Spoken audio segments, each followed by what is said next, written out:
എല്ലാവർക്കും അറിയാത്ത ഒരു കാര്യം, നിങ്ങൾക്ക് as being A press member of the press നിങ്ങൾക്ക് ചോദിക്കാനുള്ള എല്ലാ റൈറ്റ്സ് നിങ്ങൾക്കുണ്ട്, ഉത്തരം പറയുന്ന റൈറ്റ്സ് ഞങ്ങൾക്കും ഉണ്ട്. പക്ഷെ ഇപ്പോഴത്തെ ഒരു ചുറ്റുപാടില് നമുക്ക് കോൺട്രവേഴ്ഷ്യൽ ആയ ക്വസ്റ്റ്യൻസ് ഒക്കെ ഒന്ന് ഒഴിവാക്കിയിട്ട് നമുക്ക് ഈ സിനിമ റിലേറ്റഡ് ആയിട്ടുള്ള ക്വസ്റ്റ്യൻസ് ചോദിച്ചാൽ ബെറ്റർ ആയിരിക്കും തോന്നുന്നു.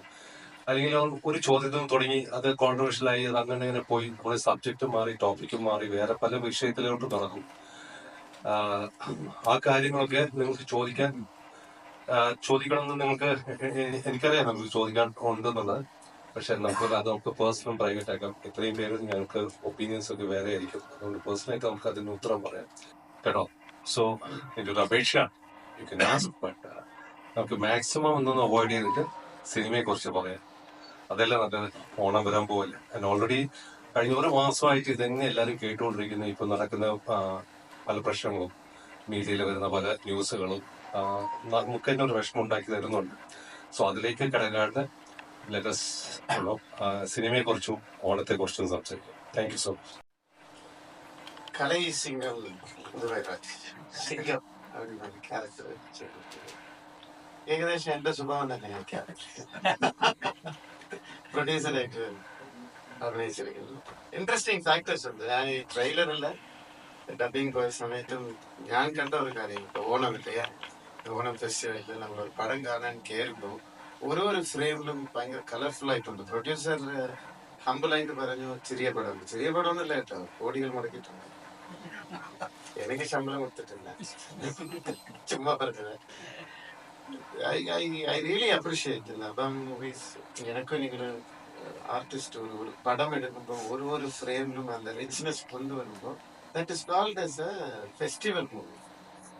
വരുന്ന ഓഡിയൻസിന് അത് ഭയങ്കര ഒരു ബഹളമായിരിക്കും, സന്തോഷമായിരിക്കും. ആൻഡ് അഫ്കോഴ്സ് രഘുമണിക്ക് അവിടെ ഉണ്ട്. എടുത്തു പറയണമെങ്കിൽ ഞങ്ങൾ ഒരു പടം ചെയ്തു കേട്ടോ, ഐ തിങ്ക് 14 വർഷം മുമ്പ്.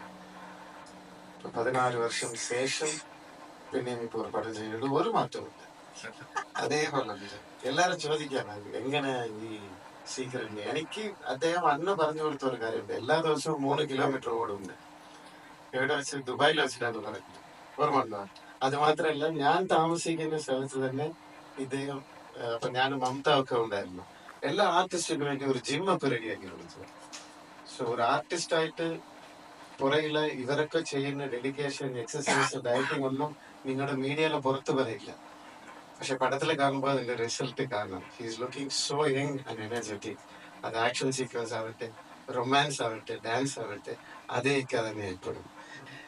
ആൻഡ് വേറെന്താ പറയാ, ഒരു ഗസ്റ്റ് അപ്പിയറൻസ് തന്നെയാണ്, പക്ഷെ പവർഫുൾ ആയിരിക്കും. പിന്നെ ഇക്ക പറഞ്ഞു കോൺട്രവേഴ്സി ചോദ്യങ്ങളൊന്നും ചോദിക്കേണ്ട, ഓണം നല്ലവർ പറഞ്ഞു. അഫ്കോഴ്സ് ഞാനും ഇക്കാവും പ്രൊഡ്യൂസറും എല്ലാവരും വന്നിരിക്കുന്നത് ബാഡ് ബോയ്സ് പടത്തോടെ പ്രൊമോഷന് വേണ്ടി. പക്ഷെ ടിനി ടൗൺ ആ ഉദ്ദേശത്തിലല്ല വന്നിരിക്കുന്നത്. ഏത് കോൺട്രവേഴ്സി ആണെങ്കിലും ടിനി ടൗൺ എടുത്ത് മുഖം നോക്കി ഓപ്പൺ ആയിട്ട് നിങ്ങൾ പറയാം. ഏത് കമ്മിറ്റി ആയാലും പുള്ളിയോടണം പേടിക്കാത്ത ഒരു മനുഷ്യനാണ്. അപ്പൊ അങ്ങനെ തുടങ്ങി കേട്ടോ. അപ്പൊ എന്തിനും തയ്യാറായിട്ട് ടിനി ടൗൺ ആണോ?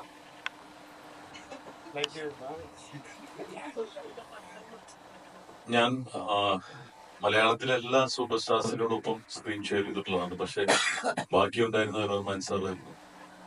സിനിമ കണ്ടു തുടങ്ങിയ കാലഘട്ടത്തിൽ മമ്മൂക്ക, ലാലേട്ടൻ, റഹ്മാൻ സാർ, അങ്ങനെ 3 പേരെയാണ് നമ്മൾ സ്ക്രീനിൽ കണ്ടിട്ട് ഇതിനോടൊരു പാഷൻ തോന്നുന്നത്. അന്ന് ഏറ്റവും കൂടുതൽ ഞാനൊക്കെ ടീനേജ് ആ ഒരു കാലഘട്ടത്തിൽ ഇങ്ങനെ ആകണം എന്നൊക്കെ ആഗ്രഹിച്ചിട്ടുള്ള ഒരാളാണ്. കുറച്ച് വൈകിയെങ്കിലും നല്ല സ്ക്രീൻ പ്രസൻസ് തന്നതിന് അബാ മൂവീസിന് പ്രത്യേക നന്ദി അർപ്പിക്കുന്നു. ഒമർ ലുലുവിനും അതുപോലെ തന്നെ. ഇത് ഞാൻ അബാമിന്റെ 3ാമത്തെ സിനിമയാണ്. ആദ്യത്തെ ഷീ ടാക്സി ആയിരുന്നു. അതിനുശേഷം പുത്തൻ പണം മമ്മൂക്കയുടെ പടത്തിലുണ്ടായിരുന്നു. പിന്നീട് വരുന്നത് ഇപ്പോ ഈ ബാഡ് ബോയ്സ് ആണ്. ബാഡ് ബോയ്സ് ടീം എന്ന് പറയുന്ന ഇവര് 4 പേരാണ്. ഞാൻ ബാലയൊക്കെ ഗുഡ് ബോയ്സ് ആണ്. അപ്പോ കുറെ കാലമായിട്ട് നമ്മൾ പറയാറുണ്ട് ഒരു ബെൽറ്റ് ഉണ്ടാക്കണമെന്ന്. ഇതൊരു പുതിയ ബെൽറ്റ് ആയിരിക്കും, യാതൊരു സംശയവും വേണ്ട. മലയാള സിനിമയിൽ വരുന്ന ഏറ്റവും പുതിയ ബെൽറ്റ് ആയിരിക്കും ബാലയുടെ കുറെ കാലം ഞങ്ങളൊരു ബെൽറ്റ് ഉണ്ടാകണമെന്നുണ്ടായിരുന്നു. അബാം ബെൽറ്റ് എന്ന് പറഞ്ഞ് ഒരു പുതിയ ബെൽറ്റ് വന്നിരിക്കും.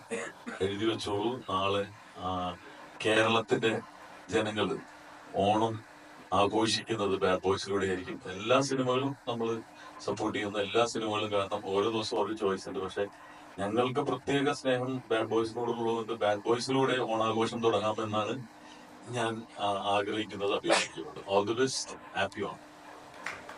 ഇതിൽ വർക്ക് ചെയ്ത കുഞ്ഞുകുട്ടി ആപാലവൃത്തം ഞങ്ങൾ, ഇതിന്റെ ഡയറക്ടർ തൊട്ട് ഇതിന്റെ മെയിൻ ആർട്ടിസ്റ്റ് തൊട്ട് ഇതിന്റെ ഓരോരോ ക്രൂ മെമ്പേഴ്സും അവരാൽ കഴിയുന്ന മാക്സിമം ഹാർഡ് വർക്ക് ഇതിന്റെ ബെറ്റർനെസ്സിന് വേണ്ടി അവർ ചെയ്തിട്ടുണ്ട്. ഇല്ലെന്നൊരിക്കലും എനിക്ക് പറയാൻ പറ്റില്ല. ആസ് എ പ്രൊഡ്യൂസർ അവരുടെ കൂടെ താങ്ങത്തടലുമായി നിന്ന് ഞാനും എന്തൊക്കെ സപ്പോർട്ട് നമ്മുടെ സൈഡിൽ നോക്കുമോ ഇത് കംപ്ലീഷൻ ടൈമിൽ ചെയ്യാൻ വേണ്ടി, കാരണം ഇത് ഓണത്തിന് റിലീസ് ചെയ്യണമെന്ന ഒരു ആഗ്രഹമുണ്ടായിരുന്നു. രണ്ടാമത് ഈ സിനിമ ഓണത്തിന് ഒരു ഫെസ്റ്റിവൽ മൂവിയുടെ സോണറിലാണ് വന്നിരിക്കുന്നത്. ഇതൊരു ഫെസ്റ്റിവൽ മൂവിയാണ്. അതുകൊണ്ട് മാത്രമാണ് ഞങ്ങൾക്ക് ഇത് ഓണത്തിന് തന്നെ ഇറക്കണമെന്നുള്ളൊരു ഇന്റൻഷനോടുകൂടി നമ്മൾ ഇത് തീർക്കാൻ വേണ്ടി രാവും പോലും വർക്ക് ചെയ്തത്. അപ്പൊ അത് ആ പരിശ്രമം നമ്മുടെ കംപ്ലീറ്റ് ആയി. അത് കഴിഞ്ഞ് GCCയിൽ സെപ്റ്റംബർ 20 തൊട്ട് GCC other Indian world September 20 തൊട്ട് റിലീസ് ചെയ്യും. അപ്പൊ ആസ് എ പ്രൊഡ്യൂസർ എനിക്ക് നിങ്ങൾക്ക് തരാനുള്ള ഒരു വാഗ്ദാനം എന്ന് പറയുന്നത്, ഇതൊരു വലിയ സിനിമയല്ല, ഇതൊരു സാധാരണക്കാരന്റെ സിനിമയാണ്.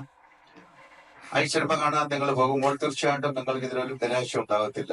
കാരണം ഈ സിനിമ കണ്ട് നിങ്ങൾ ഇറങ്ങുമ്പോൾ നിങ്ങൾക്ക് ഇതിലൊരു സന്തോഷം, ഇല്ല ഒരു ഉത്തേജനം, ഇല്ല ഒരു ആനന്ദം പകർന്നു സിനിമയായിരിക്കും. അതിന് യാതൊരു സംശയമില്ല. അതാണ് എൻ്റെ സിനിമയെ കുറിച്ച് പറയാനുള്ള ഒരു സന്ദേശം. ബാക്കി കാര്യങ്ങൾ ഇതിന്റെ മറ്റുള്ള അണിയറ പ്രവർത്തകര് നിങ്ങളോട് സംസാരിക്കും. Thank you. ചെറിയ കോൾട്ടാണ്. ഒരുപാട് അറിഞ്ഞ മുഖങ്ങൾ, അറിയാത്ത മുഖങ്ങൾ, ഒരുപാട് മീഡിയ സുഹൃത്തുക്കളുണ്ട്. ഒരുപാട് നേരം വെയിറ്റ് ചെയ്തത് ഒരുപാട് സോറി. നമ്മളങ്ങനെ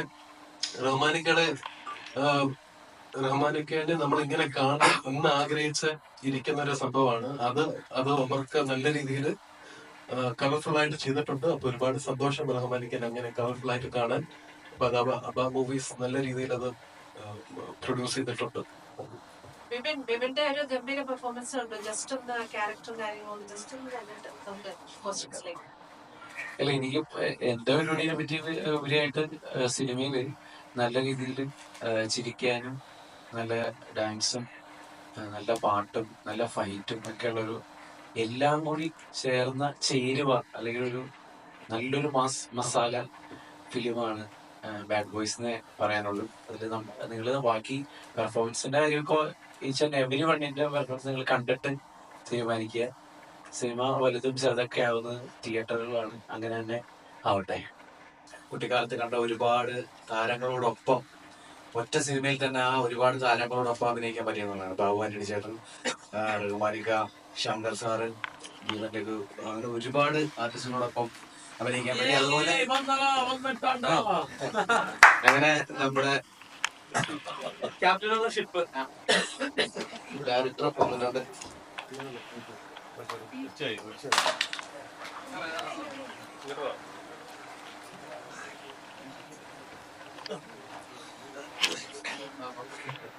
അപ്പോ അങ്ങനെ ഒരു ഭാഗ്യം ഈ സിനിമയിലൂടെ കിട്ടി.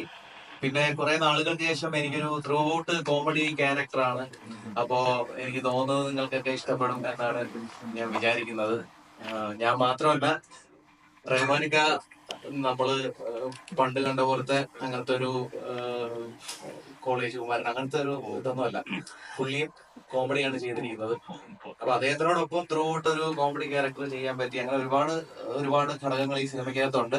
നിങ്ങൾ എന്തായാലും നിങ്ങൾക്ക് ഓണത്തിന് കാണാൻ പറ്റിയ, ഫാമിലി ആയിട്ട് പോയി കാണാൻ പറ്റിയ ഒരു അടിപൊളി സിനിമയായിരിക്കും ഇത്. ബാക്കി നിങ്ങൾ കണ്ടിട്ട് നിങ്ങളുടെ അഭിപ്രായങ്ങൾ അറിയിക്കുക. Thank you. നമസ്കാരം.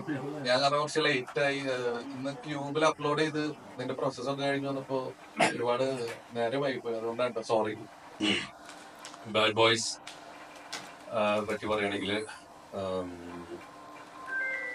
ഇതിലെനിക്ക് പ്രത്യേകത എന്ന് പറയുന്നത് ഈ സിനിമ തന്നെ, ഇതിന്റെ കഥാപാത്രം, മൊത്തത്തിൽ ഈ സിനിമയുടെ സ്റ്റൈൽ, ഈ സിനിമയുടെ എന്താ പറയാ ഇതൊക്കെ എനിക്കൊരു ചാലഞ്ചായിട്ടാണ് കാണുന്നത്.